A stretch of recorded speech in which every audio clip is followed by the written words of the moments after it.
नमस्कार, आप देख रहे हैं भारत एक्सप्रेस और मैं हूं आपके साथ आंचल मित्तल।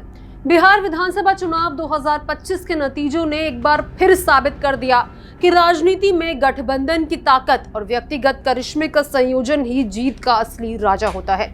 एनडीए ने 243 सीटों वाली बिहार विधानसभा में 202 सीटों के साथ भारी बहुमत हासिल कर लिया, जिसमें बीजेपी को 89 सीटें, जनता दल को 85 और अन्य सहयोगी दलों को बाकी सीटें मिली।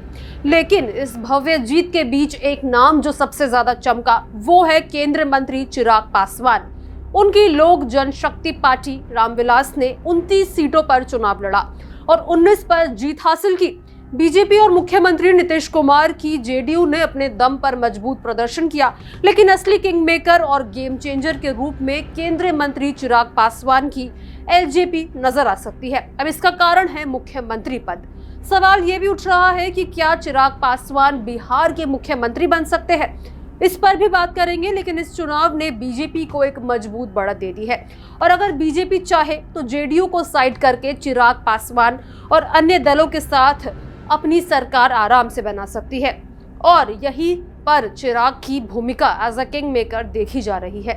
गठबंधन की रणनीति के तहत 29 विधानसभा क्षेत्रों में एलजेपी को टिकट दिया गया था, जिसने शुरू की थी राजनीतिक हलकों में उत्सुकता और चिंता दोनों देखी गई थी। विपक्षी नहीं, एनडीए के अंदर भी सवाल उठ रहे थे कि चिराग पासवान को इतने बड़े पैमाने पर मौका देना क्या जोखिम भरा कदम साबित होगा। लेकिन मतगणना के बाद आए नतीजों ने सवाल का जवाब दे दिया। एलजेपी ने 19 सीटों पर जीत दर्ज की है। इस लिहाज से पार्टी का स्ट्राइक रेट 68% से ज्यादा रहा और 2020 की तुलना में सीटों में 1800% की बढ़ोतरी दर्ज की गई। ये प्रदर्शन न केवल चिराग पासवान की रणनीति को सही साबित करता है, बल्कि उन्हें एनडीए में एक मजबूत शक्ति केंद्र के रूप में स्थापित भी करता है। एलजेपी को जिन 29 सीटों पर टिकट मिला था, उनमें से मरहोड़ा सीट पर उम्मीदवार सीमा सिंह का नामांकन निरस्त हो गया था, जिसके बाद पार्टी ने नया उम्मीदवार उतारने के बजाय गठबंधन में सहमति से निर्दलीय प्रत्याशी अंकित कुमार को समर्थन देने का फैसला किया। 2021 में एलजेपी के टूटने के बाद चिराग पासवान और उनके चाचा पशुपति कुमार पारस के बीच खींचतान खुलकर सामने आई। पार्टी दो हिस्सों में बंट गई। चिराग के नेतृत्व वाली पार्टी का नाम रखा गया लोक जनशक्ति पार्टी रामविलास, जबकि पारस गुट बना राष्ट्रीय लोक जनशक्ति पार्टी।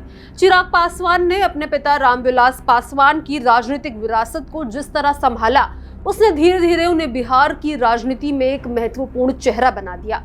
मूल लोक जनशक्ति पार्टी की स्थापना साल 2000 में रामविलास पासवान ने की थी। 2005 में फरवरी चुनाव में पार्टी ने 178 सीटों पर लड़कर 29 सीटों की शानदार जीत दर्ज की थी, लेकिन यही सफलता दोबारा दोहराई नहीं जा सकी और अक्टूबर 2005 में वो केवल 10 सीटों पर सिमट गई। 2010 में प्रदर्शन और नीचे आ गया और 3 सीटें मिली। 2015 में केवल 2।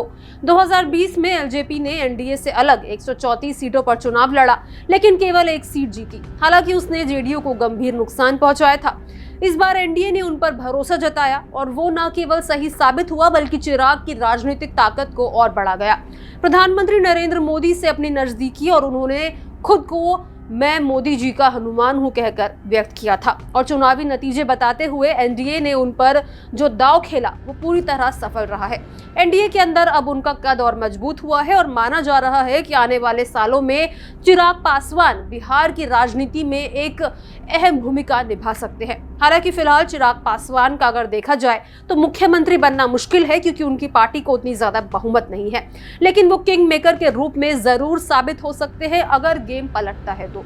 लेकिन आने वाले समय में एलजेपी की ये सफलता न केवल अभी के चुनाव में एनडीए की जीत की कुंजी बनी है, बल्कि 2030 के विधानसभा चुनावों के लिए भी बिहार की राजनीति में एक नई प्रतिद्वंदिता का संकेत भी देती है। आरजेडी नेता तेजस्वी यादव और चिराग पासवान दोनों ही युवा चेहरे हैं, दोनों का अपना जनाधार है और दोनों ही बिहार की भावी राजनीति में शीर्ष पद के दावेदार माने जाते हैं। अब इस पर आपकी क्या राय है, कमेंट बॉक्स में जरूर शेयर करें।